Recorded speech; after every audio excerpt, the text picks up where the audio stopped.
Assalamu alaikum and welcome to the Oasis Focus on Finance show. In today's show, we have a look at living annuities versus guaranteed annuities. And in studio with me are Mansoor and Ebrahim Rawoot. Gentlemen, assalamu alaikum and welcome to the show. Wa alaikum salam, Shafiq. Ebrahim, let's start off with you. What happens when a person retires? What would you say would be the major considerations when I retire? Where do we start? I think, Shafiq, generally if you take anyone that is between the age of 50, 55, he's going to start going through quite a bit of change in terms of the next few years preparing for retirement. And I think, there's a few considerations that obviously many people need to understand as to what is going to happen.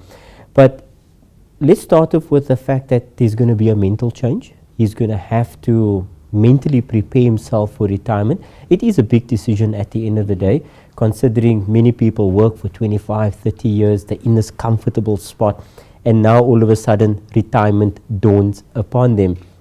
But then there's also a couple of other things that's going to start happening, and a few of those is the fact that, where you were earning this very large income from your employer, that's now obviously going to taper off because you generally don't earn the same income that you would have earned from your pension fund as if you were employed. But then at the same time, your household expenses is going to start changing. In most instances, your children would have, worked, they would be married, they would be out of the house. And then at the same time, with that less dependency, you would have a little bit more income for yourself.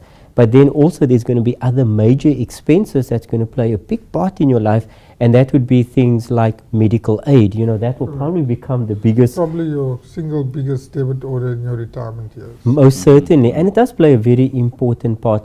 Now you're probably thinking, Shafiq, that this is normal. The considerations that I've just mentioned, it's going to apply to just about everyone. But I think it's about that detailed planning that you're going to have to put in place in order to make sure that you are on the right path. Now, this period of retirement, we refer to it as being, the wealth harvesting phase. When you're 21 and you start working, you're in that wealth creation phase. You then start approaching retirement and you start entering the wealth preservation phase.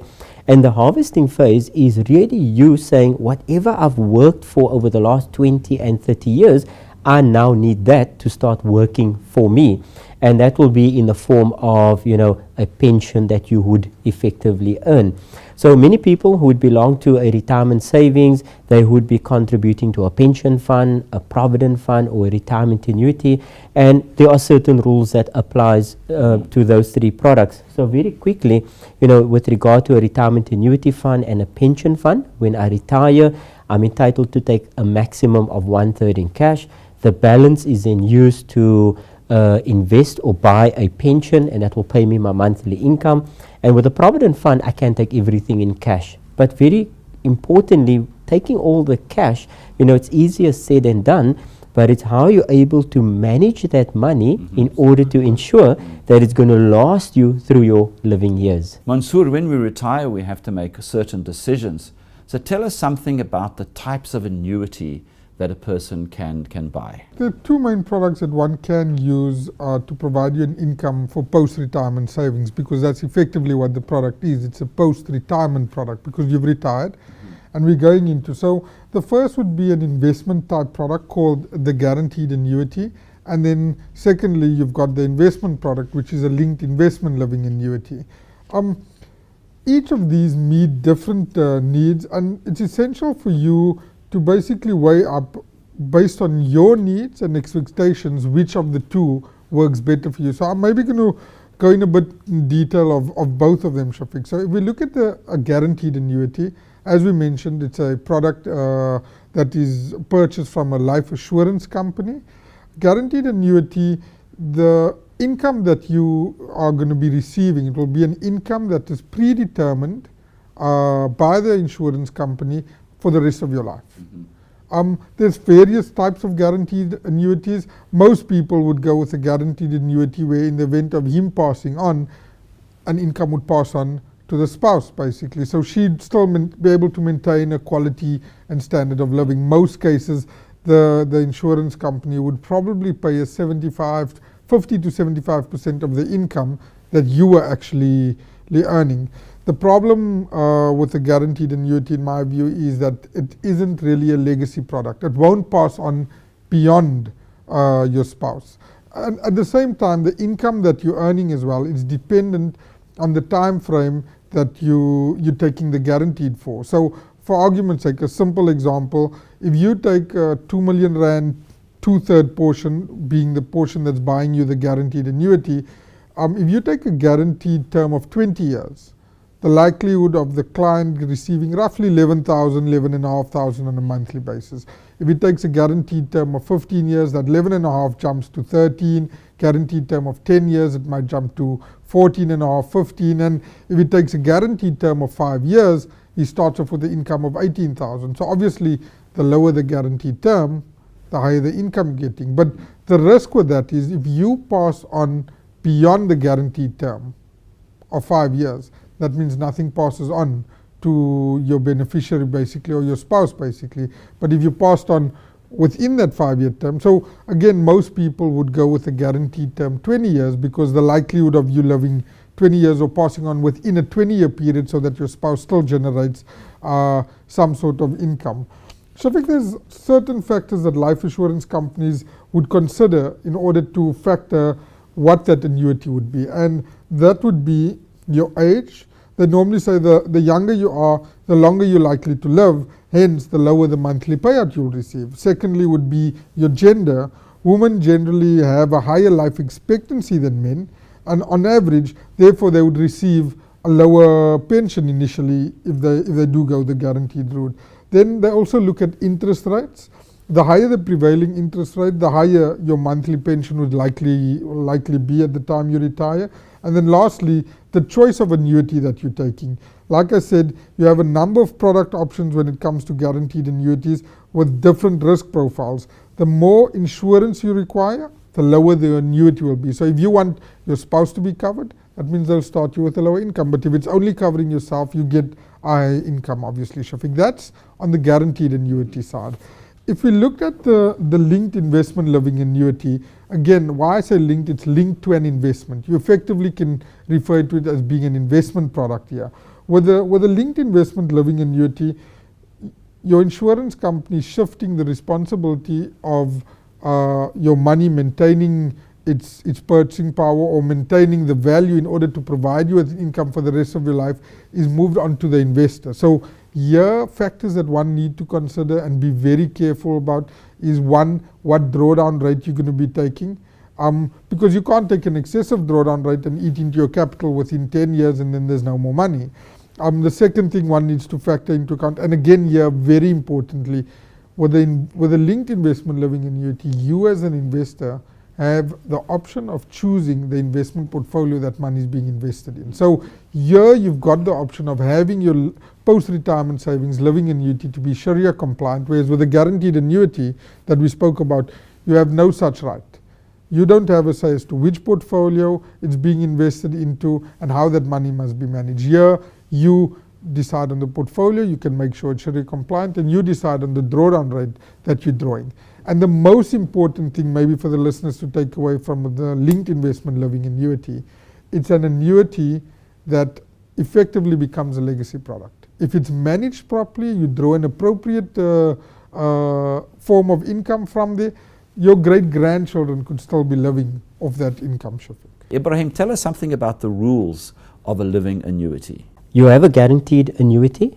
It's there as a purpose, but then all of a sudden you don't have choice, you don't have right as to what you can possibly do. And I think, after you've worked for 30, 35 years, you still want to at least have some sort of predetermination to say, but I would like this and that and that and that. So living annuities probably are far more flexible products because it gives you that options, it gives you those flexibilities. The one very important term that we spoke about is drawdown rates. And there we've got what the law says. The law says I must draw a minimum of 2.5% and I cannot go beyond 17.5%. So there are certain parameters in terms of what I must and I cannot do. But I've got choice. But at the same time, if I'm conservative about my approach, and you could draw, a reasonable rate that's going to ensure capital appreciation over the long term, that's great. At the same time, you can choose portfolios within your living annuity. So I can say to myself, you know what, I am not that much interested in risks. I want to go into a more conservative portfolio. But again, we've got the choice. At the same time, if you're in a living annuity, you can transfer to a guaranteed annuity, but you cannot go the other way. Right. And I don't think you really want to go into a guaranteed annuity when you really just don't have the choices available to you. You have nominated beneficiaries, as Mansoor mentioned, so there's a legacy concept, and any living annuity doesn't form part of your estate, so hence you have these nominated beneficiaries. Mansoor, what kind of a drawdown would be recommended for these products? Obviously, with a guaranteed annuity, you don't have that option because the insurance company will tell you how much you can get, and that, unfortunately, is what you're going to be stuck with for the rest of your life. There might be some inflationary increases depending on the discretion of the company, obviously. Coming to the linked investment living annuity, my recommendation there would be to draw an income of not more than 3 to 6% at most. Because remember, like I said earlier, the risk is moved on to you, the investor, now. So your money is going to go into a portfolio. Ebrahim mentioned most people would go into a balanced stable fund, which is a more conservative portfolio. Fund would generally give you an average of between 8 and 10%. So try and draw an income less than that, so that at least the returns of the portfolio is covering the income you're drawing out, and still maybe showing you 1 to 2% growth on your capital. Shafiq. Mansoor, in previous programs you've spoken a lot about tax on pre-retirement savings. We're now talking about taxes on retirement savings itself. Just quickly take us through it. So because Ebrahim mentioned earlier, you obviously got different tax implications for different products. So with regard to a pension fund and a retirement annuity, you're allowed to take a maximum of 1/3 as a lump sum. The remainder has to buy the pension annuity. With a provident fund, you're allowed to take the full amount paid out in cash. But again, the key thing an individual must understand here is the more cash you want access to, the more tax you're going to end up paying. So the tax that is applicable to somebody opting for retirement, be it on the 1/3 or the full amount from the provident fund, it will be the retirement fund tax table, Shafiq, where your first 500,000 Rand would be tax-free, the next 200 would be taxed at 18%, next 350 would be taxed at 27%, and everything over R1,050,000 would be taxed at 36%. The listeners as well must remember, or individuals must remember, that if you've got a pension fund or retirement fund and it's under 247,500, you're actually allowed to take the full amount paid out as a lump sum. That would be tax-free. That's only at retirement, not before the retirement year, Shafiq. And then similarly with regard to the 2/3, what's the tax implication on that actual annuity that you're drawing? And this applies to both guaranteed annuities as well as linked investment living annuities or living annuities. The tax rate that you pay would be dependent on the income that you're drawing out. So if you got 2 million Rand and you're drawing 10% income, that's 200,000, you'll be taxed based on 200,000 being drawn out from that annuity. So you're actually in control as to how much tax you do want to pay on your monthly annuity, because it's dependent on how much income you do want to draw. There are certain thresholds where there'll be no tax implications, and from the 1st of March 2017 to the 28th of February 2018, the thresholds are as follows. So a person below the age of 65, the first 75,750 Rand per annum won't be taxed. Person 65 and above but not yet 75 will get first 117,300 as a threshold, no tax obviously on any income earned, and anybody over 75, the first 131,150 Rand of income earned, there won't be any tax implications. Shafiq. Ebrahim, just take us through what sort of options an investor has at retirement. I think, the easiest way to do it is probably to do it by means of an example. And, if we take a hypothetical case, let's take a person, call him Mr. Ishmael. He's been working for 35 years, he's now entering retirement, and, the scenario is he's got a 6 million Rand pension fund. And he now needs to decide what are the options as to what does he do with the money? And Mansoor mentioned, because you're in a pension fund, he's allowed to only take a maximum of 1/3 in cash. So if he decides that he wants to take this 1/3, which is in fact 2 million rand, the retirement fund tax tables come into play. And very quickly, the first 500,000 is tax free. The next 200,000 is taxed at 18%, which is 36,000 rand tax. The next 350,000 is taxed at 27%, which is 94,500 rand tax. And anything greater than the 500, 200 and 350,000, which is at 1,050,000, will then be taxed at 36%. And that comes out to 342,000 rand. So on a 2 million rand cash withdrawal, he's going to be paying 472,500 rand tax. Huge. Well, that's a lot of money. That's throwing money away. It certainly is, Shafiq. And if you take the effective rate of that tax that he's paying, it's roughly 24%. Nonetheless, it's 24% of his cash portion that he's parting with. So what does he do? Well, he says, you know what, I don't really have to take the 1/3 in cash. It's an option.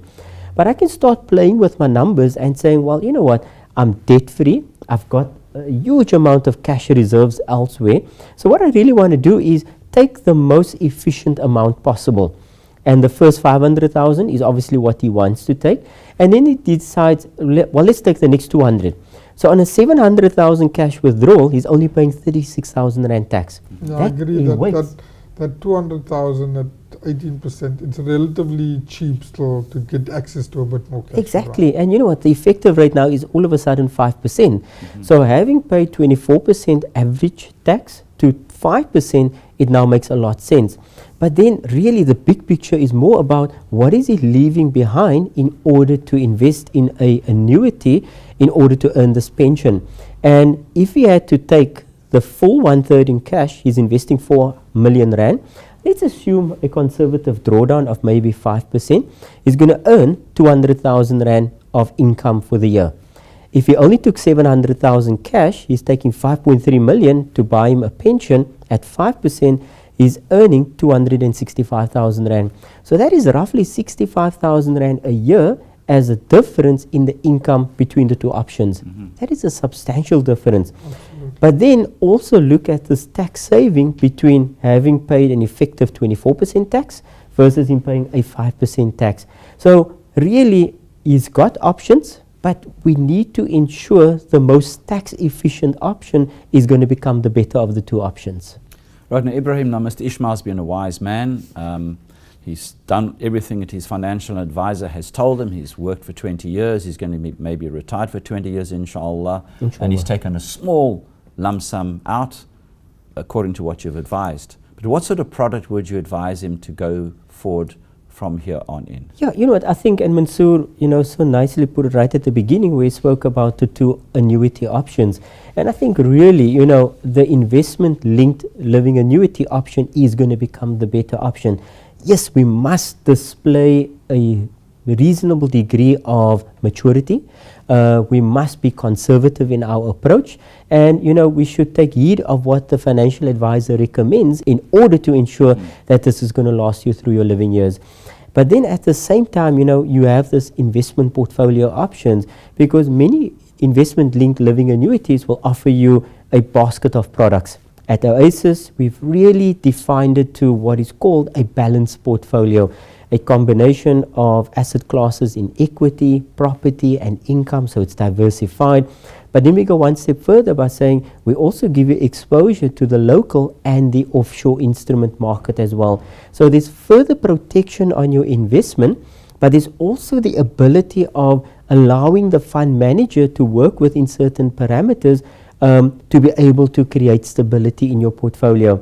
At Oasis, we've got 4 investment portfolios: an aggressive high equity portfolio, a moderate risk progressive portfolio, and then a stable portfolio, which to me is ideally suited for that Mr. Ishmael and everyone else out there that is entering their years of retirement.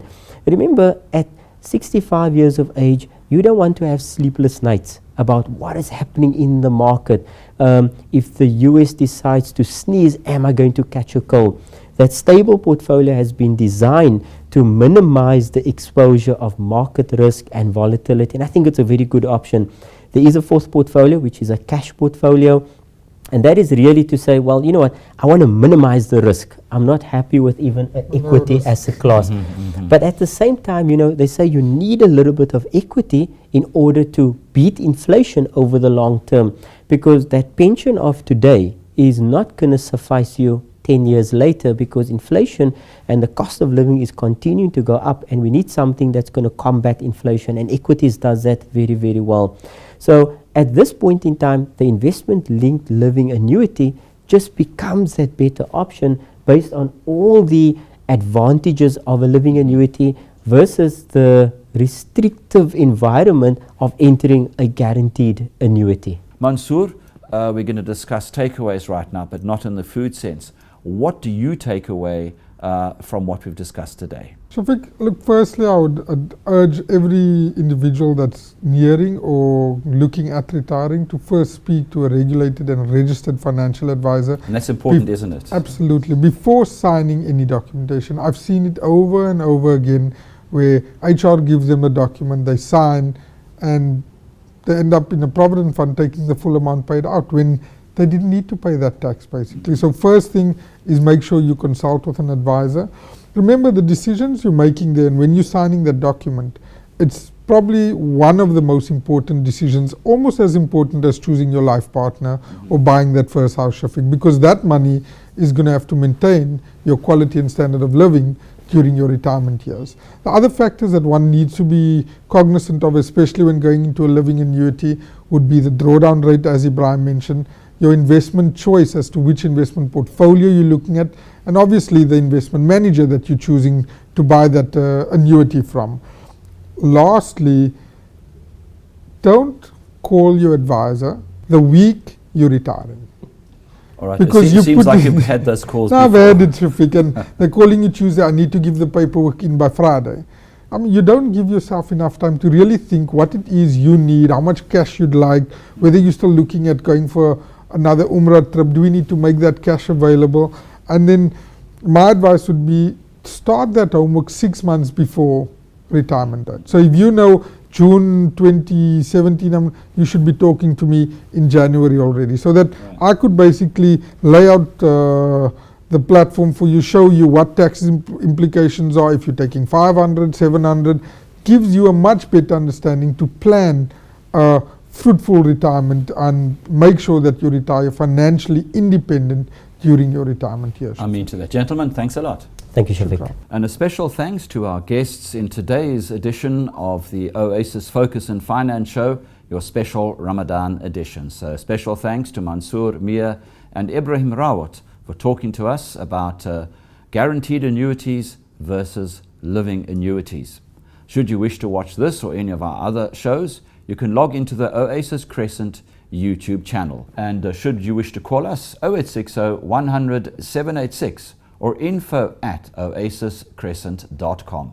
Until next time, I'm your host, Shafiq Morten. Assalamu alaikum wa rahmatullah.